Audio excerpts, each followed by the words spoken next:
바로 강남구 도곡동에 소재하고 있는 숙명여자중학교입니다.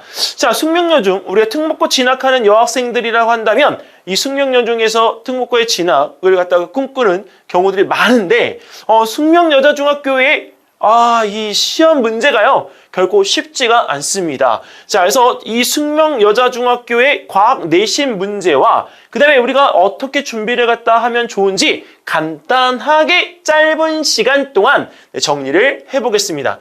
자, 일단 2020년 이후에 우리가 이 숙명여자중학교의 발음을 조심해야 돼요. 발음.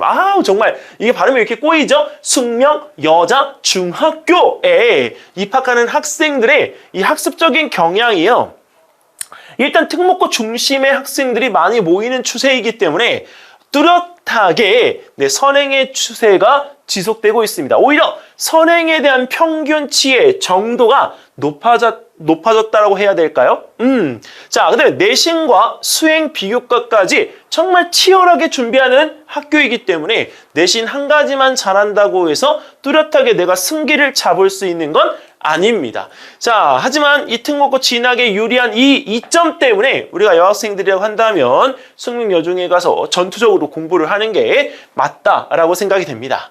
자, 일단은 우리가 과학 내신 부분에서 중간고사 어떻게 출제가 되어졌는지 간단하게 요약을 해보면요, 짧고 확실한 유형의 문제가 우리가 출제가 된다. 근데 이 확실한 유형의 문제라고 하는 건 기출문제 스타일 중에서 대표 문제의 스타일이 바뀌지 않는다는 거죠. 자, 그 대표 기출 문제만 제대로 풀어보아도 과학 성적만큼은 장담할 수 있습니다 라고 이렇게 이야기할 수 있을 정도입니다. 자, 그래서 대표 기출 유형 문제를 갖다가 풀어볼 수 있는 시중 문제집, O2 말고요, 여기서 우리가 문제를 갖다가 풀 때 그 해당 소단원에서 이 문제만큼은 꼭 대표 유형 문제 이렇게 해서 나오는 문제집들이 있습니다. 그래서 그런 문제집을 이용해서 문제에 대한 답습을, 경험을 하고 가는 것이 유리하다라고 말씀을 드리는 겁니다. 자, 그러면 이제 우리가 2021년, 2022년 문제가 어떻게 출제되어졌는지 자, 이제 살펴볼 텐데요. 일단은 21년도에는 물질의 구성과 전기와 자기, 단원에 대한 부분 중에서 물질에 대한 구성에 대해서 11문제가 출제가 되어졌고요. 거기서 서답형 문제는 없었습니다.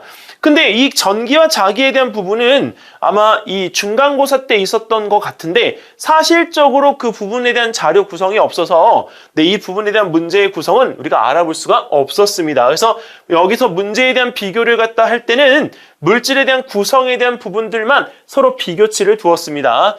자, 그리고 22년 1학기 중간고사에서는 각각 14문항씩 출제가 되어졌습니다. 자, 근데 한 단원에서 14문항씩 출제가 되어지다 보니까 전체 28문항인데요. 단원에 따라서 어느 한쪽으로 치중된 것이 아니라 딱딱 14문제씩 출제가 되어진 점, 그래서 비율은 1대1이라는 점이 여기서 관건이 되겠죠. 어느 한쪽으로 치우쳐져서 이 단원에 대한 공부만 하겠다라고 하는 건 반대입니다. 자, 근데 이 단원에 대한 부분 중에 문제 출제되어진 것 중 물질의 구성 화학 부분은요, 선생님 개인적 주관적인 평가로 우리가 이야기할 때 좀 난이도가 낮은 문제들 위주로 나왔다는 것. 근데 이 부분에 대한 건 왜 그러냐면 이 화학이라는 부분에 대한 것들이 출제가 되어질 때요, 조금 난이도를 높이기가 애매해요. 왜? 물질에 대한 구성에 대해서 우리가 난이도를 높이면 화학식을 작성하는 부분에 대한 문제들 류가 나올 수가 있기 때문에 문제가 갑자기 점프 해버립니다. 그래서 선행 부분에 대한 것들을 하지 않았으면 우리가 문제를 풀 수가 없기 때문에 오히려 그 문제에 대한 난이도가 높이지 못하는 상황이 만들어진 건 아닌가, 그렇게 지금 추측을 하고요. 그 다음에 전기와 자기에 대한 부분에서도 상난이도 문제 없습니다. 중간 난이도와 하 난이도 문제에 대한 두 부류로만 구성이 되어져 있습니다. 자, 일단은 문제에 대한 스타일을 갖다가 보면 원소에 대한 설명을 갖다가 우리가 옳은 것만 우리가 보기에서 우리가 골라라 이렇게 나와 있는데, 그 보기에 대한 부분에서 물질을 이루는 기본 성분, 물은 물질을 이루는 원소이다, 이런 형태의 보기들이 나오잖아요. 그리고 원소에 대한 부분에 대한 설명에 오지선다형 문제가 이렇게 나왔었습니다. 그러니까 문제의 유사도는 매우 높은데 그 문제를 바라보는 약간 유형만 다릅니다. 우리 학생들이 문제에 대한 부분을 이렇게 박스, 보기 형태의 문제로 내놓잖아요. 근데 오지선다형 문제를 이걸 바꿔서 내놓으면 서로 다른 문제로 인식하기 때문에 경험치가 다르다고 판단돼서 오히려 더 어렵게 느끼는 경우가 있어요. 근데 기본적으로 원소에 대한 개념만 우리가 잘 가지고 있다면 절대 보기에서 우리가 이것은 피해갈 수가 없잖아요. 자, 그래서 여기 있는 이 부분에서 우리가 대비를 할 때 기본적인 부분에서 그냥 틀린 것 맞는 거 이렇게 고르지 마시고요. 문제에서 주어진 보기에 대한 이 부분을 이렇게 체크해가면서 하나하나 비교를 갖다가 해보면 OX라고 하는 이 형태로 정리를 해보는 걸 추천드립니다. 자, 그 다음에 여기에 보시면 어떤 원소의 성질에 관계되어진 이용에 대해서 나오고 있는데요. 지금 여기서도 보시는 것처럼 생물의 호흡에 이용된다, 물질의 연소에 이용된다. 아니, 근데 호흡에 이용된다라고 하는 것만 딱 봐도 산소라고 하는 걸 우리가 알 수가 있잖아요. 이게 문제가 쉽고 아름답게 나온다니까요. 설마 이 문제를 갖다가 틀리겠어요? 근데도 틀리는 학생이 있다는 점. 자, 그 다음에 이번엔 세 번째 문제입니다. 원소의 성질에 관계되어진 문제 아까 봤잖아요. 그 문제에 대한 부분에서 우리가 또 이렇게 중심 핵에 가장 많이 존재하는 원소. 자, 철과 니켈인데 그 부분에서 우리가 여기 기계 건축 재료로 이용된다 하는 부분에서 철을 우리가 여기서 선택할 수 있었던 점. 간단한 문제이죠. 별로 어렵지 않습니다. 그 대신 이 시험의 배점이 낮죠. 네. 자, 그리고 여기서 이 배점을 4점에 우리가 해당되는 문제로 나왔는데 불꽃 반응에 관계되어진 문제가 나왔습니다. 근데 그 원소가 가지는 불꽃 반응에 대한 색깔들은 특정 원소가 포함되어져 있을 경우 바로 그렇죠. 색깔이 똑같이 나온다는 것만 알고 있으면 문제가 쉽게 풀 수가 있습니다. 자, 원소에 관계되어진 문제 별로 어렵지 않게 출제가 되어졌습니다. 그리고 불꽃 반응에 관계되어진 문제 중에서 선 스펙트럼을 갖다가 보고 거기에 들어있는 물질들이 어떤 것들인지 우리가 확인하는 문제, 비교 문제가 나왔었고요.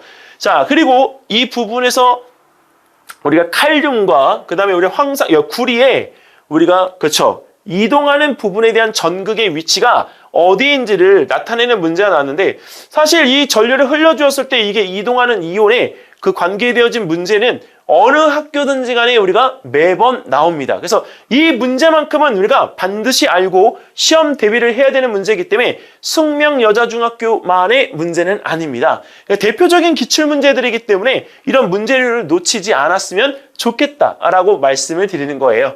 자, 그래서 숙명여자중학교에 이제 내신 대비 전략 이렇게 하면 좋겠다라고 우리가 간단하게 우리가 정리를 해보면 말이죠.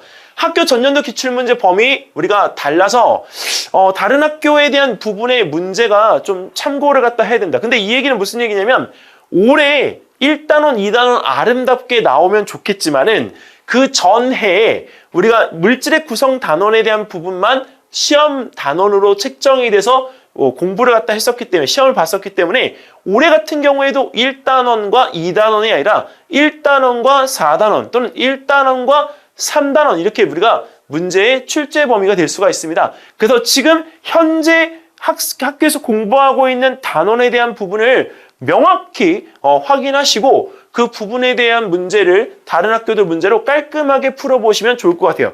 선생님 개인적으로는 숙명여자중학교는 역삼중학교 문제나 단대부중 문제를 갖다가 풀어보면 난이도 조절도 되면서 나의 실력을 확실하게 점검할 수 있다라고 판단됩니다.